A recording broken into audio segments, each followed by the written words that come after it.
Hello everyone, back we are with Elegies Aya, and we got in a dangerous situation where Mr. whatever found us, and Sloan Tyrell is kinda there to help us. We're not sure what will happen, but we kinda guess Tyrell can see Aya too, so let's see if we are right and how we get out of this situation. I shoulder past a stunned blind cook and slam my body into a heavy metal door before tumbling out into the dark alleyways beyond. This way! There are a bunch of twists and turns. It will be hard for them to follow us. Okay, show me the way. Fighting through the aches and pains in my body yet again, I creep into the shadows of a network of paths between buildings. Following my friend as she shouts out the orders that lead me away from one of the many threats of my life.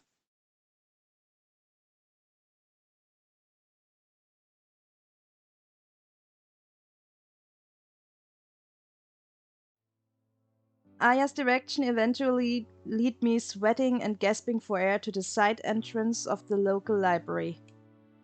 An announcement rings out that the place is closing soon, and I limp into the darkest and most secluded corner I can find. With any luck, I'll be able to hide out there for the night. Aya hovers beside me, giving me a few minutes to catch my breath before she speaks. What happened back there before the creepy guy showed up? What was the detective saying? I shrug, and then reply in a whisper. The usual. That she's on my side. That she's here to help. Blah, blah, blah. Funny how she hasn't actually done anything while my life's been crashing down around me. Although... I think through the strange events at the diner before Aya and I made our escape. I thought she was working with that guy at first. It would make sense, right? Like, if those creeps are working with the cops, that's how they know so much, and it's why she's so useless. They're all in it together, trying to capture me or something so that they can... I don't know. I sigh. But then, she seemed really confused. Like she had never seen that guy before. Maybe she doesn't know any more than I do about who those weirdos are and what they're doing. But even if that's true, it doesn't necessarily mean I can trust her. I lean my cane against the wall and sink down into a sitting position in the corner. What are we going to do, Aya? It feels like everywhere we go, someone is after us. Oh yeah, it's really like it. How are we going to get away? Easy! Aya leans down with a glint of mischief in her eyes. We're not! What do you mean? If we can't get away... She positions herself so that she's seated across from me, albeit still floating slightly above the floor. then we're just going to have to let them come to us. But on our terms. How are we going to do that? In spite of my skepticism, Aya's easy confidence is starting to lift my spirits, just like always. Well, first we need to make a plan. But trust me, I got some really good ideas. I smile. Okay? I trust you. Of course we trust Aya. She's our guardian angel in some way.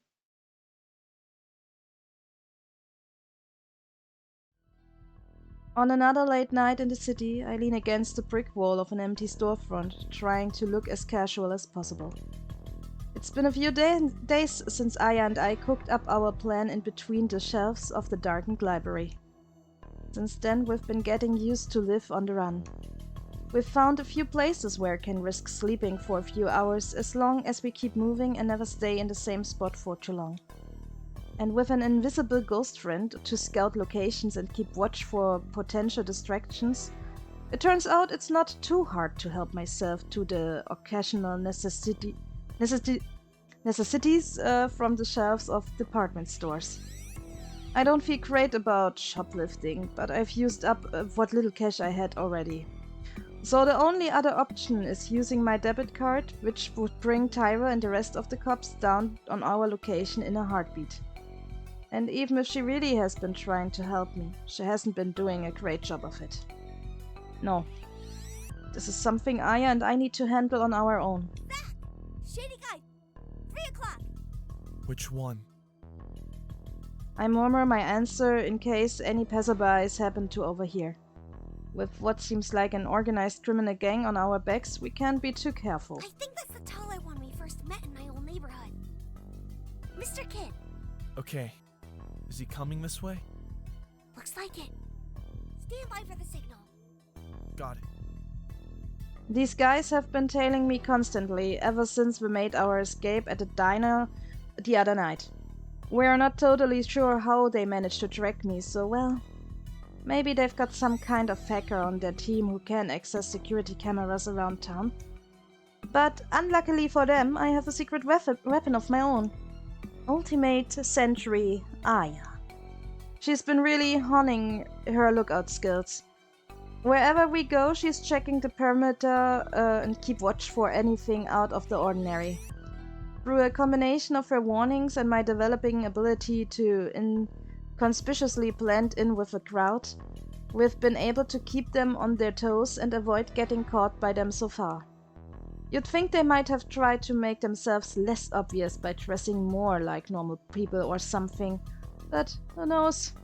Maybe the uniforms are bad guy company policy. I'm not going to complain about it either way.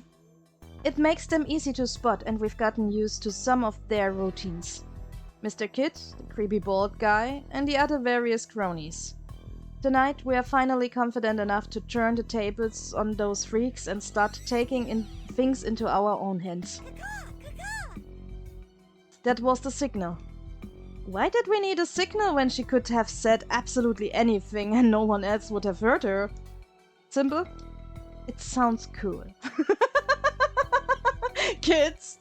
Yeah, kids! I'm almost having fun as I duck around into one of the alleyways that we've learned to navigate so well, checking over my shoulder to see what my partner in crime is up to. Perfect. He definitely saw you. Time for step 2. Step 2 is slowing down just enough to let the guy catch a glimpse of me again before slipping around another corner. If all goes well, he will think he's about to catch me at a dead end. But really, he's walking into a trap. He's speeding up. Get everything ready. I was born ready. He's almost there. He should be in the perfect position now. I leap into action, emptying a bottle of pepper spray I was concealing in my pocket around the corner of the alleyway. Oh, what a genius scream. You got him! Of course we got him. I step back out from my hiding spot to see my opponent bent over in pain, furiously rubbing his eyes. Quickly, before he recovers, I lift my cane and smack him on the back of the head. He crumbles down onto the pavement just as planned. Wow! That was intense. I think you might have fractured that guy's skull. Serves him right. He and his buddies have done way worse to me and my family. Keep an eye on him and let me know if he's starting to wake up. Got it. From behind one of the dumpsters in the alleyway, I retrieve the ropes that Aya and I hid there earlier and begin binding the man's hands and feet. I spent a long time practicing knots yesterday, so I'm pretty confident that it will hold him for a while. Hello, Mr. Kid. I hear him groan as I leave my crane on the ground for a moment and track him by his armpits towards a dark corner. I don't want to risk getting caught while I'm in the middle of committing what definitely looks like a crime. I mean, I guess it is a crime, but I think it's a pretty justified one. This guy should have thought twice before he messed with Detective Zack and Assistant Aya. What the hell? What the hell did you do to me? He forces his red, irritated eyelids open and struggles to move his hands as he regains consciousness in the brilliant trap we devised. Fractured your skull, probably. You might want to get that checked out later, if I decide to let you go. Oh, that sounded so cool! Aya's commentary is gold. Aya grins widely as I lean over our hostage, trying to act as intimidating as possible. Zachary? How did you... What's going on? What's going on is that I'm not the helpless kid you thought I was. I'm in control now. And you're going to tell me who you work for. The man lets out a bitter chuckle and shakes his head. What do you think this is? Some kind of action movie? I'm not telling you anything.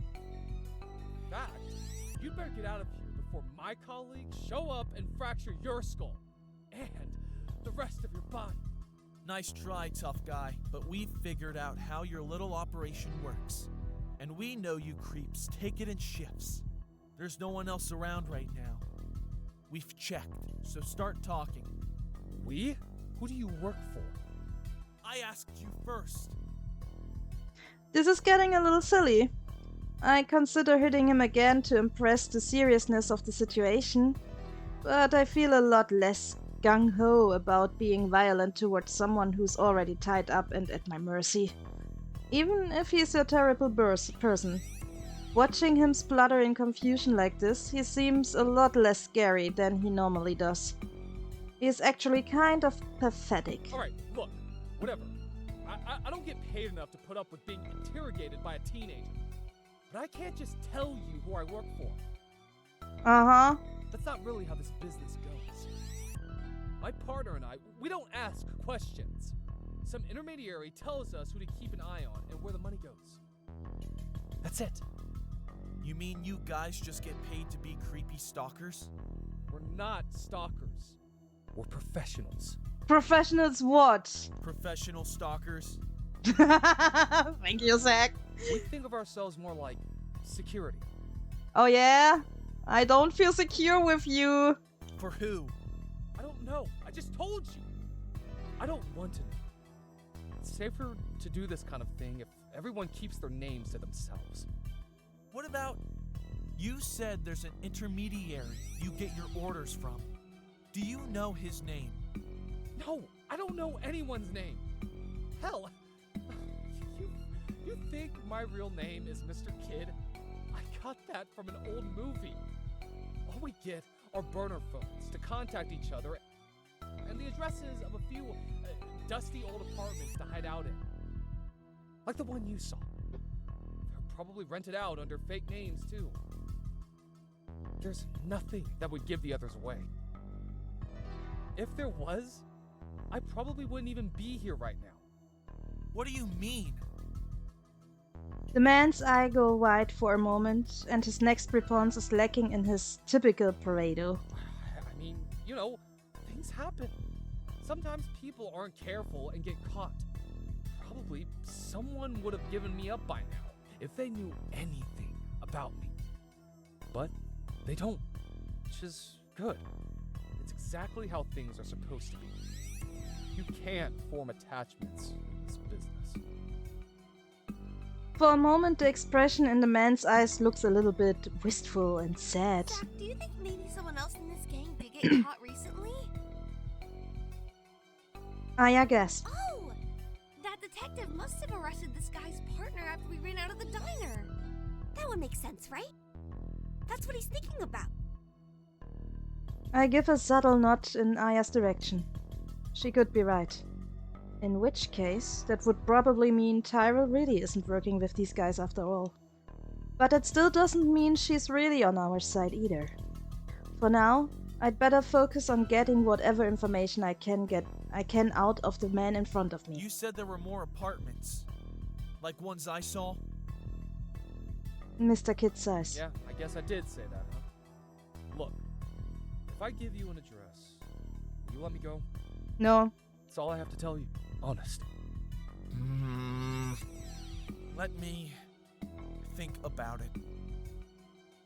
I straighten up and turn away from him in order to confer with Aya, raising an eyebrow toward her to indicate that I want to know her I thoughts. don't know about letting him go. The second we leave, he could contact his other cronies and tell them we're on the way to one of their hideouts, right? We could be walking right into a trap. I guess you're right. I whisper, hoping our hostage won't hear and wonder why I'm talking to myself. Although it doesn't really matter what he thinks of me, I guess. Maybe he'd actually be more intimidated if he thought I was But we crazy. can't just leave him tied up here, right? That feels wrong. Oh, what if we make an anonymous call to the cops and tell him where to pick him up? If they really arrested his partner, they're probably looking for him too, right? We can hide and make sure they come and get him, and then head to his hideout after that. That's a smart idea, Aya.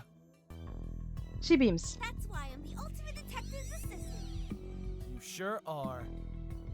I turn around and crouch down in front of Mr. Kidd. Alright, give me the address and give me that burner phone of yours too. I can't have you contacting your buddies and telling them we're on our way. Fine. It's in the inside pocket of my jacket. I fish around in between the ropes until I find a battered old flip phone and withdraw it. And there's another one of those little hideouts on Abercrombie Avenue. Number 128, apartment C. Now, will you untie me? I stand up and look down at him with a grin of triumph on my face. Oh, I'm sure someone will. Right before they cuff you, that is. What? I can't help giving him a self-satisfied shrug as I flip open the burner phone. For once I feel like things are starting to go my way. Mine and Aya's. Next stop, the bad guy's hideout, where maybe we finally start to get some answers. Ooh. Oh boy, he's really doing it alone? Aya and I don't talk much as we head to one of our habitual hiding places after making our anonymous call and chucking the burner phone in a random dumpster. Personally, I'm not sure where or to start addressing everything that just happened to us. I don't even really know how I feel about it all. There is a bit of pride and triumph mixed into my emotional state. That our plan went off without a hitch. That I took some control back from those awful men who have been ruining my life, that I hopefully even sent one of them to jail where he belongs. But there's also a growing exhaustion starting to drown all of that out now that the nervous energy that spurred my actions is dissipating. And my heart rate is slowing down to normal for what feels like the first time all day. There's a little bit of guilt too. As terrible as that guy was, I can't believe I actually whacked him on the head with a blunt weapon. I might have seriously hurt him. I've never done anything like that before. I've never wanted to. One part of me says that it was justified. I did what I had to, right? But another part of me is worried that I've somehow irreversibly changed myself with that action.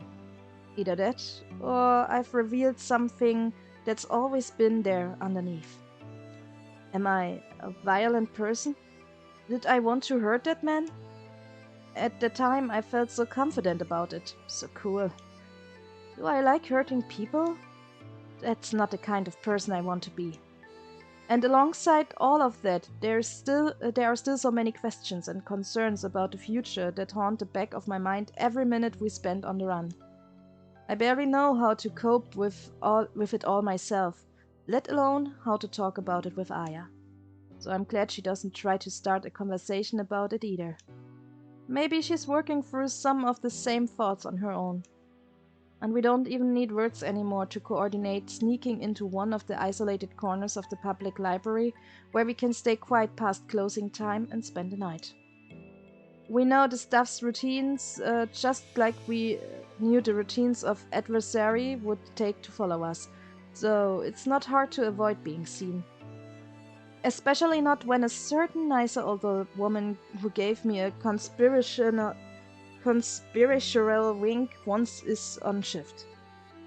I think she might know more than she lets on. Maybe she understands just how much I need a place to sleep. I'll have to thank her somehow one day when this is all over. If it ever is. Crouching down in the corner, I slide my laptop out of my bag and connect to the public Wi-Fi. Search for the one lead we have to unravel a bit more of this mystery. Abercrombie Avenue, Apartment C. From the look of the map that comes up on my screen, it's in a suburban area toward the edge of the city. Whoa, that looks pretty far away. Can we still take the bus there? I think so. I respond in a no-habitual whisper. Let me check. I add a few parameters to my search before tilting the screen toward Aya. Yeah, looks doable. It's just a really roundabout route. It's going to take us, like, at least an hour. We should make sure to pack lots of food and stuff before heading out there, so we don't have to worry about getting back here right away. Hey, maybe we can even stay in that area for a while. Take our time scouting the place out. Find the best places to eat and sleep like we did around here. Kind of like a new adventure. Yeah. I don't know if Aya would be as enthusiastic about adventuring if she had to experience the actual physical needs to eat and sleep that I do. But then again, I know our lives right now aren't exactly easy for her either. She does a lot of work helping me stay out of trouble, and the fact that she doesn't sleep presents its own difficulties. As much as she puts on a brave face, I can tell it can be draining for her to spend all night wandering the streets and looking out for me.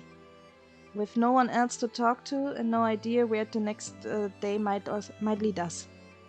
Maybe pretending it's an adventure is part of what helps her handle it all. I click around the map some more, looking for as much detail as I can find about the address we'll be heading to. It seems like Apartment C is one section of a big duplex in a sprawling housing complex.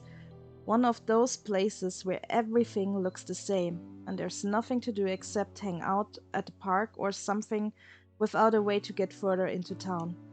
One of my best friends from elementary school lived in a place like that, and even as a kid I thought it was kind of depressing. Who wants to spend a ton of money on a house in a neighborhood with no entertainment or character? But I guess it must suit the purposes of our professional stalker friends to have some level of isolation and anonymity. We are just going to have to do our best to take that away from them. Anything else you think we should do to prepare? I don't know. Honestly, I'm getting too exhausted to think about it. The laptop screen is blurring as I struggle to keep my eyes open. Maybe we can make some more plans in the morning. Okay, you get some sleep then. I'll go do some reconnaissance. Aya floats up into a standing posture and puffs out her cheek. I'll pull up the best place to get food and other supplies before we go. You can count on me. Thanks. Sleep well. She gives me one of her bright grins before disappearing through a bookshelf to the other side. And I blurrily shut my laptop and slide it back into my bag as sleep threatens to overtake me. Tomorrow is going to be a long day, but I guess I could say that about any day of my life right now. Oh. I feel so sorry for Zachary right now. And I kind of feel happy that he tries to change tables. But I'm not sure if this will work out. The bus ride to Abercrombie Avenue is long and mind-numbing boring. I grabbed a random paperback thriller from the library before we left this morning, thinking I could read some of it to pass the time on the way. But I must have reread the first paragraph 5 times before I accepted that I'm just not going to be able to focus. All I can think about is the mixture of fear and excitement that's been coursing through my veins since the moment I woke up. We're taking action. We have a plan. But we also know so little about what we are going to be facing once we get there. What's the next step going to be? What the next step going to be once we find his hideout? And maybe even more important right now, why does it have to be so incredibly far away? Finally, Aya draws my attention to a progress of a little dot on my phone navigation app, and we hop off the bus onto a clean suburban sidewalk. It's still a bit of a journey from here to the exact address, and I lean heavily on my cane as I double-check the directions on my phone. There aren't many people outside in the suburbs at this time of day, The only ones I can spot from here are a couple small children playing on the lawn with a girl I assume is their babysitter, and an older man smoking a cigarette on his front porch. It hits me that Aya and I are a lot more exposed out there than we would be downtown, with no crowds to blend into or businesses to sneak through the back exits of. What if those guys sees us coming from all the way down the street and the whole plan is ruined? I'm about to say something about it to Aya when she pipes up with a suggestion that lets me know she's really been thinking the same I'll thing. run on ahead and scout out the route. You hang back a bit and listen for the signal if there's danger. What's the signal if there's danger? It's me yelling. Watch out, Zach! There's danger! Sounds straightforward enough. See you in a bit. Aya zooms off down the street and I follow her at a slow and halting pace, as if I have an option other than hanging back a bit. My leg is killing me. The cane helps a little, but not much. I should still have that padded boot thing on that I left behind when I ran. Furthermore, I should be in physiotherapy to help me recover. I probably shouldn't even been walking around this much at all either way. Maybe Aya and I should be looking for pharmacies we can score some painkillers from, but I worry about that being a slippery slope. With the combined pain and stress of everything that's going on, I can see myself getting into the habit of taking too many to dull it all, and needing to go back to keep stealing more and more. Besides, I need to keep focused if I want to stay alive. So maybe the pain is better than the alternative. Not that the thought helps all that much as I limp down the street towards a frightening and uncertain future. The walk feels endless. The houses I pass are largely indistinguishable from each other, and the cane helps less and less with every other step. But eventually, Aya returns with a contented look on her face that lets me know there isn't an immediate I found the threat. place. It's not too much farther now. I don't see any security hanging around outside, so you probably don't need to worry too much. But we'd still better sneak around the back, just to be sure. If we head over this way, I think we can get to the backyard. And there's a basement we can hide next to. Try to find out what's going on. Come on! I respond with a very nod, unable to match her enthusiasm. She chatters a bit more about plans for how best to survive the hideout as I stumble along behind her through the uneven grass behind the row of houses. Finally, she points out the hiding spot she has in mind, and I sink down to the ground, my back against the hard brick wall. I'm partially concealed by a bush, and there's barely any traffic on the one road I can see from here. I guess it's a good place to rest as any. Oh, don't say anything out loud. Why? I think that window's open. Oh, thank you, Aya. Which is great, actually. You might be able to hear them. Just stay quiet. I'll check it out. I nod again and then wince as I stretch out my leg in the dirt. Aya disappears through the wall into our enemy's basement hideout. When I next hear her voice, it's a bit shaky and lacking in its customary seal. Zach, you know the guy who, Should Aunt Claire, yeah? the reason we had to leave? I immediately understand who she's talking about and why it's so difficult for her to say it. The man who should, and maybe killed, Aunt Claire. You know the guy, he just walked in. For a moment, hearing that he's nearby absolutely fills me with rage. I imagine smashing down the door of his place and confronting him with what he did. Doing whatever damage I can to him and his stupid little hideout in my last moments before he would inevitably kill me too. But as much as I wish I would give into my emotions, I know it wouldn't do any good. It might make me feel better in the moment to smack that cold-blooded killer over the head with my cane like I did to his body. To steal his gun from him while he's down and aim it somewhere that would hurt. But it would ruin everything. and it would almost definitely mean the end of me. If nothing else, I can't leave Aya alone. I need to stay calm and listen to her and do what I can to come up with a plan. There's another guy with him. I don't think I've seen him before. It looks like the guy we know is kind of showing him around the place. Oh, they're headed towards you. Stay quiet and don't move. Like she needed to tell me that. Then again, I did just entertain an unrealistic fantasy of barging out of my hiding spot to my death. So maybe she knows me better than I think. If anything else important comes up, we'll get an urgent alert on this thing. The voice that grows less muffled as its owner approached the window is unmistakably. I don't think I could forget the way he talked to Aunt Claire, on that last day that anything made sense to me. I tried. What is this? Some kind of tablet? The other man responding to him sounds much less gruff and maybe a little younger. If the killer I've seen before is really showing him around the place, I wonder if he's some kind of new recruit to whatever operation they've got going on here.